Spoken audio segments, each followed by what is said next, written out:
And at 6:43 now on a Friday morning, immigration reform continues to be a heated debate in national politics.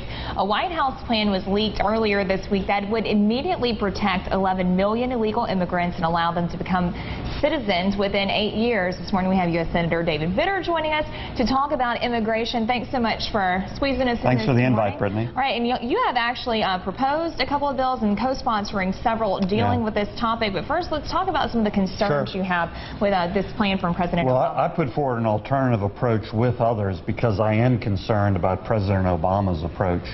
To me, it's same old, same old. It's the model that's been tried in the past and that's really failed miserably. An immediate amnesty with promises of enforcement. And when that has been tried in the past, like 1986, a big bill was passed actually under President Reagan. The amnesty, of course, happens immediately. That kicks in. That's the law. Never take that back, never back away from that. The enforcement never is fully implemented.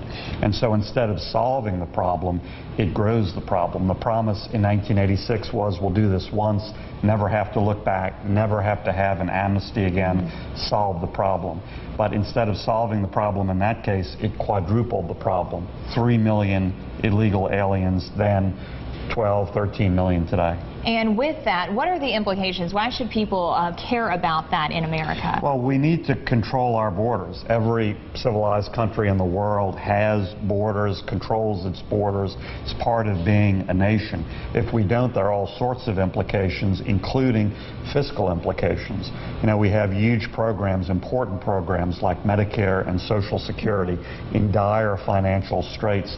The conservative estimates of these 11 million illegals becoming citizens is an additional cost of $2.5 trillion over time in terms of federal benefits. That's a net cost. So that's just one aspect of it, not the only, but that's significant. Okay, tell us some of the plans that you've proposed to deal with this. Well, in general, I think the approach needs to be a targeted step-by-step approach, and we need to prove out enforcement before we do anything else. Enforce the border, enforce the workplace before we do anything else. That's a general approach. But it would also include, for instance, a STEM Jobs Act. We have to also improve our legal immigration system. Right now, we kick out of the country thousands and thousands, tens of thousands of highly qualified, highly educated PhDs who come to the country. They're educated, they're trained. They would be great additions to our country and our economy, and we don't get them visas. So one of my bills would also allow that to happen. Okay, and as we wrap up, one more big thing coming March 1st, we're looking at some across-the-board cuts. Right. So are you anticipating that is going to happen? Is there anything we can do to lessen the blow? I think it's definitely going to start. Whether we're able to come up with an alternative to it over time, I think depends on how those cuts are felt.